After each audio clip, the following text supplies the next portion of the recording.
Hello, my friends. We are on day 6. Can you believe it? Day 6. We are on day 6 of the Love Yourself, Self-Care, and Why It Works video series. I'm really looking forward to diving into this next sphere because I think that it's going to help a lot of you to kind of dream a little bit and to maybe ponder your present situation and open up your mind about it and kind of stir up some hope and some plans and some goals for the future. Making the video did that for me. It really caused me to take a step back and kind of think about where I'm at and where I want to be and how I can care for myself in the meantime. With that being said, remember to keep those 3 questions that I always talk about in mind. As we look at this next sphere, this next piece of the wellness wheel, think about who you have been in the past, who you are presently, and who you would like to be in the future. All right, let's get to it.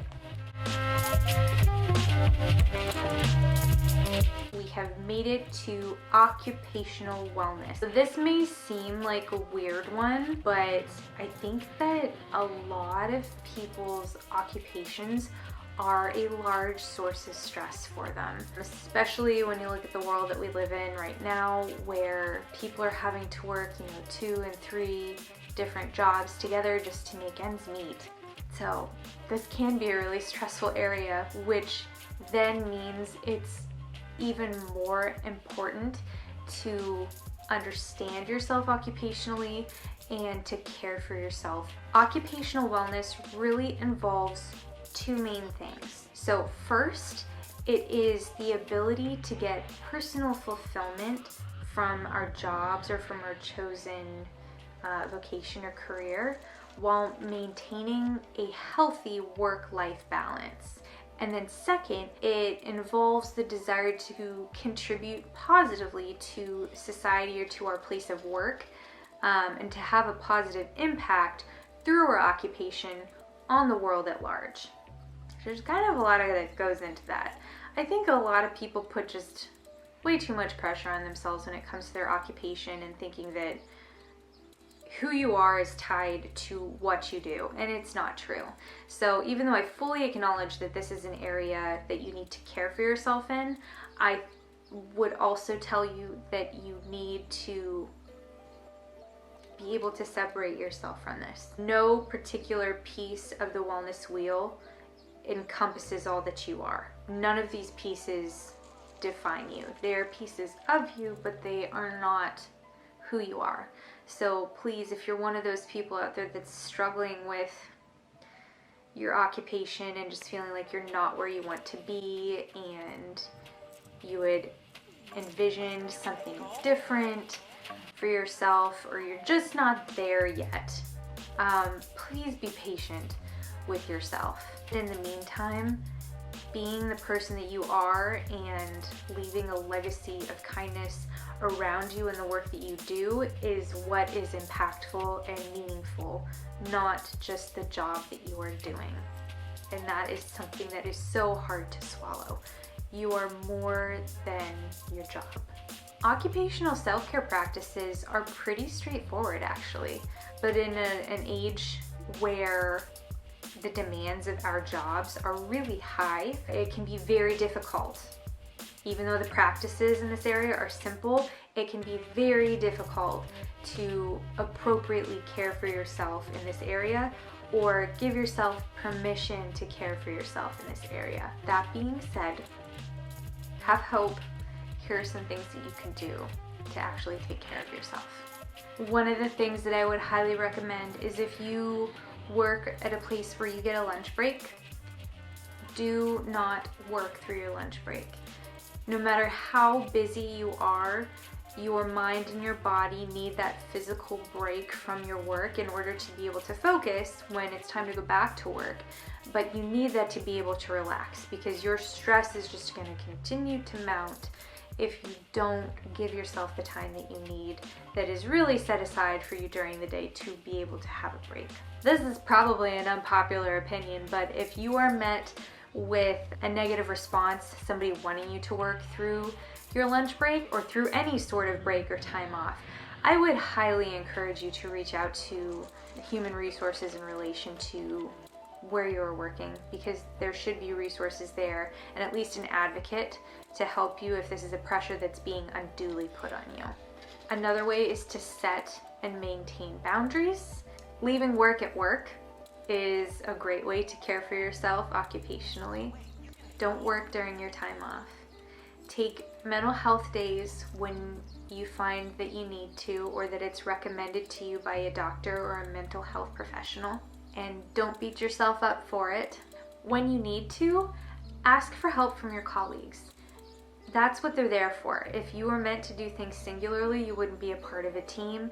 And if you are someone who has like a single job and you don't really have like a team member along with you, you're always going to have a person above you and below you that you can talk to, and so reach out to those people as well. Looking at yourself occupationally, it's important to know your limits and to practice feeling comfortable expressing those limits to the other people that you work with so that you can work within those boundaries.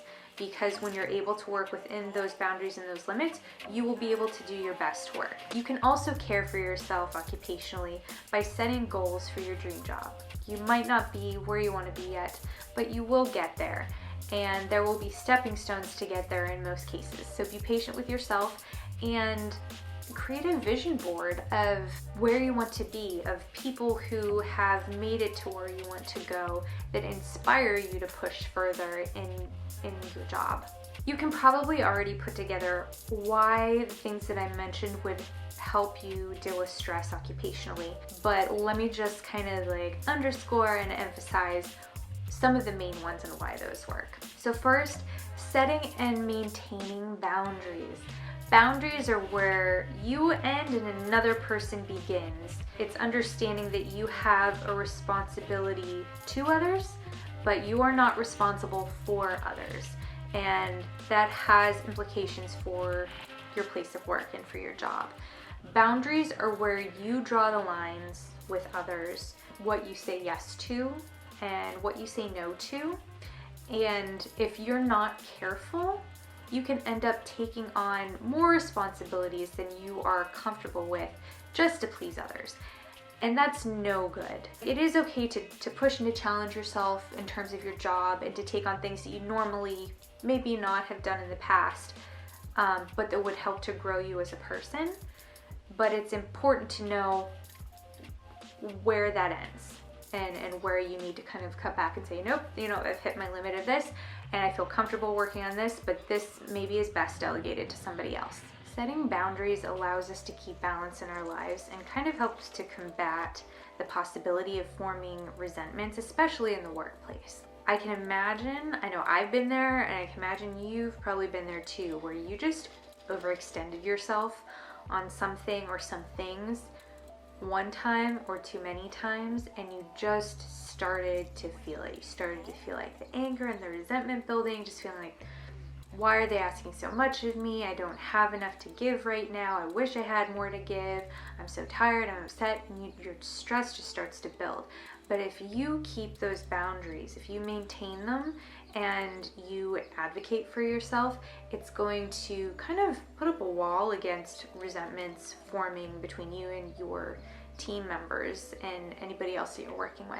And I know that a lot of people feel like it's mean to say no, or that in the workplace it's bad to say no. The reality of the situation is that it is not bad to say no. It actually takes a very strong and a very wise person to know themselves, know their limits, and be able to say no even to people that they really care about. When you maintain your boundaries, it has a ripple effect to other people because it forces them to also maintain their boundaries and it holds them accountable to their own responsibilities. In the long run, boundaries are better for everybody. In order to really care for yourself occupationally, asking for help and support from the people that you work with is key. And I know we've just come off of boundaries and talking about not like, putting too much on other people, not allowing people to put too much on you. The reality is that we are built for community and we are meant to be around to help each other. And that other people have other expertise and other knowledge that they can lend to you, but only if you ask for help.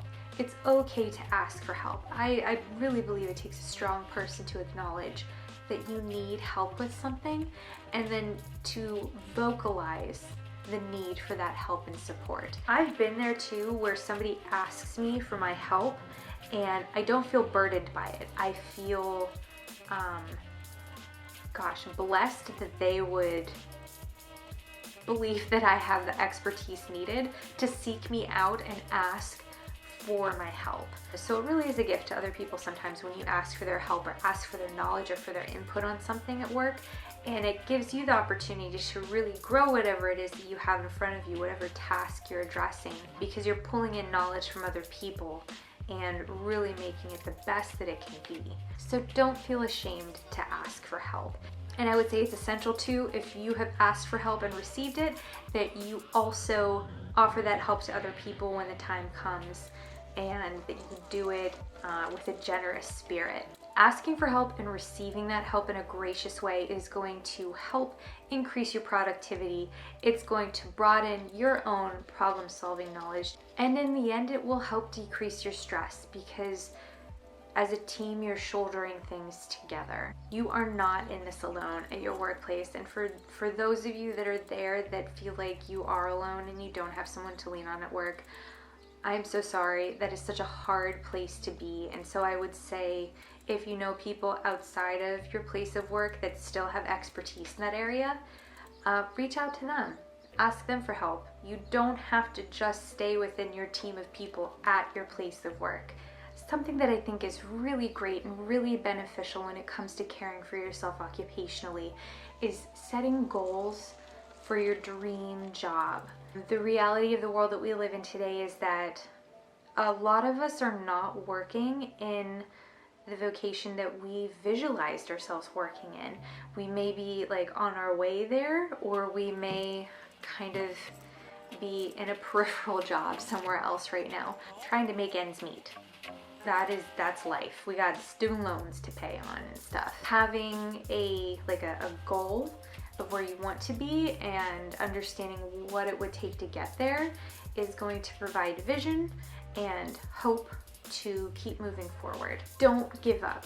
It's all going to come together the way that it's supposed to, and I firmly believe that, whatever you have in front of you right now, it will lead to something else, and it may even be that you are learning lessons and life skills in the job that you're in right now that will directly translate to something you are meant to do in the future. I'm going to steal from Bevere. She is one of my favorite writers and speakers, and I think that she has a lot of wisdom. And in the past, I've heard her say, if you don't know what you are supposed to be doing, like what your purpose is, it may be because nobody else has done it yet, and you will be the first one to do that. So believe that about yourself, that you are destined for something incredible, that you have unique purpose on your life that may be connected to your vocation in some ways, may be like completely directly connected to it, or may not have anything to do with it at all. But what you're learning where you're working right now may have implications and connections to it. So be proud of yourself, have integrity in your workplace, work hard, and have a vision for the future. So it's important to have small, measurable, attainable goals so that you can reevaluate, recalculate, and reroute if necessary to help you get to where you're supposed to be. I had a lot of fun exploring this sphere with you all. I hope that it really did help you to kind of like dream and think outside the box and remember a little bit about who you are and how it has to do with more than just your current workspace. I hope that it gave you some helpful tools when it comes to combating stress with relation to your occupation and maybe things that are going on at work or work at home or whatever. Most of you know the giveaway rules by now, but just in case this is your first video with us, to enter the giveaway for this prize package back here, there are 3 things that you need to do. First, like the video. Second, subscribe to the channel so we can stay connected. And then third, I always have a question at the end of the video for you to answer, and leave your answer in the comments section. For today's question, I want to do something a little bit more fun. So in this video, when we were talking about asking for help from other people, I had little clips of different superheroes that had gathered together to help one another accomplish a goal. And in your workplace, it should be kind of the same thing.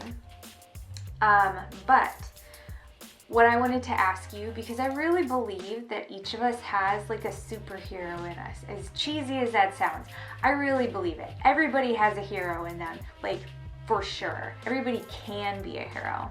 So my question for you then is, which superhero are you and why? If I had to say which superhero I would want to be, or that I kind of identify with, I would say Wonder Woman. There was something about the most recent Wonder Woman, the first Wonder Woman movie, that really spoke to me. Like, I haven't cried in an action movie in a long time, and during the Wonder Woman movie, when she's taking the fire for everybody and she kind of marches into an area of the battle where nobody is daring to go, it really hit me hard. I was like, that's who I want to be in life. I want to be that person. And so that was an inspiration to me. And if I could be that superhero, I would be her. And that's it, everybody. I'll see you tomorrow. Bye.